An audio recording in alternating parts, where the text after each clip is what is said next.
Action. Okay, action. Today we're making yogurt.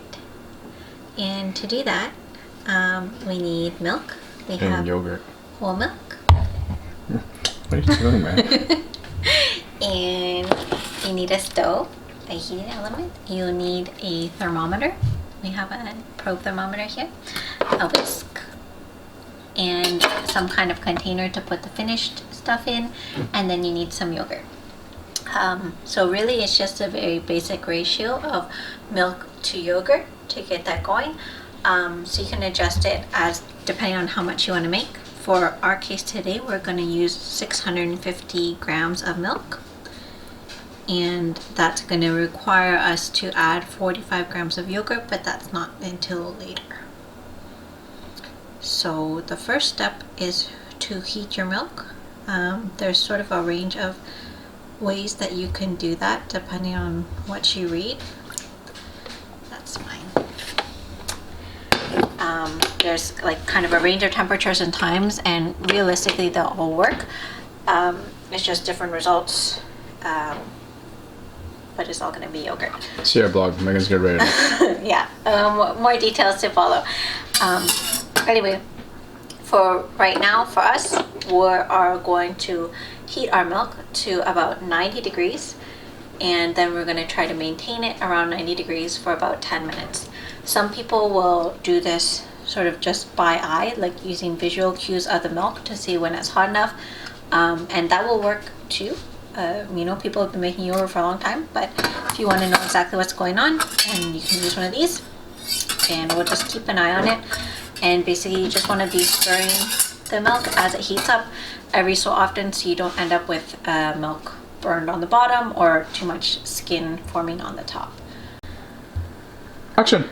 Okay, so it's been about 10 minutes now that I've had this on medium heat and been stirring every so often, and you can see we're at 86 right now. So you can probably, depending on what kind of a heating element you're using, you might want to turn it down. That one says 88 to a little bit more like low, medium low, and it's just gone above. That's not a big deal, but maybe just you'll take it off. So there's a little bit of back and forth. As you're trying to maintain the temperature, so you take it off, let it cool down a little bit so it doesn't get too hot. It's not a big deal if it goes over 90. That just basically means it's going to take you longer to let it cool down again, and you don't want it to be boiling either, right? So lower your heat to low, and you're going to kind of be moving this around until you get it to the right temperature. At this point you'd also start your timer because you're hit 90, and then we'll just kind of leave this for 10 minutes trying to maintain 90 as close as possible. It's not a big deal again if you're going plus or minus a few degrees. And once that's done, then we'll let it cool down to our target fermentation temperature, which again can vary a little bit. And then we add our yogurt. Does it? Okay, so our timer just went off. It's been 10 minutes. So basically we can take this off the heat now, and we're gonna let it cool. So like I mentioned, there's different ranges again for fermentation. In our case, we are going to make our yogurt at about 45 degrees. So that's the point that we'll want to add our yogurt to the warm milk. So we basically just need to keep an eye on this. If you had a programmable thermometer, that would be really great because it would let you know. So your way of telling me I have to buy one? Hint, hint. In our case, you just kind of get familiar with the time. So I think it'll be about 20 to 30 minutes. So we're just going to kind of come back and keep checking on the temperature intermittently, and then add the yogurt when it's time. Okay, so we are at 45, a little more than 45 right now. So we are good to add our yogurt. So I'm taking yogurt from a previous batch that I made. You can use most kinds of store-bought yogurt too. And I'm going to add 45 grams. 45 grams? Yep. What percentage is that from your 650? Look on the blog post. I will tell you on the blog post. Okay, so that's a little bit more. Again, it's not a big deal. That's going to affect the rate of our fermentation. But there's so many factors, you really just have to kind of keep checking anyway. mix this together. You want to make sure that the yogurt's not just sitting at the bottom, but it's actually been combined with your milk. And then we're going to put it into our clean container, and in our case, because we want it in a few hours, we're going to put it in the dehydrator at 45 degrees for about 2 to 3 hours, and it'll be done.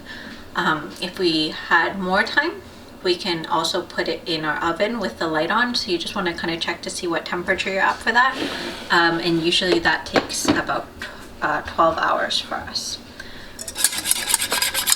Mix it up. Try not to spill it.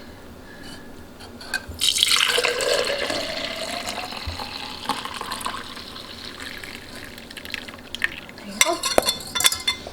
Yogurt. Action. Okay, so it's been actually closer to 4 hours because we forgot, but you can see actually even without opening it that it's really solidified here, and we have a little bit of extra liquid around the outside. I'll open it up so you can take a look. So the yogurt's done, and at this point, depending on how you'd like it, this is sort of like your regular yogurt that you buy at the store. If you want it thicker like Greek yogurt, then at this point you could dump it all into a strainer and let that sit for anywhere between 10 to 20 minutes and let the extra whey drain off. Then the yogurt will be much firmer. Don't throw it out though. The whey you can put into smoothies, or you can use it to make bread and stuff like that. No way.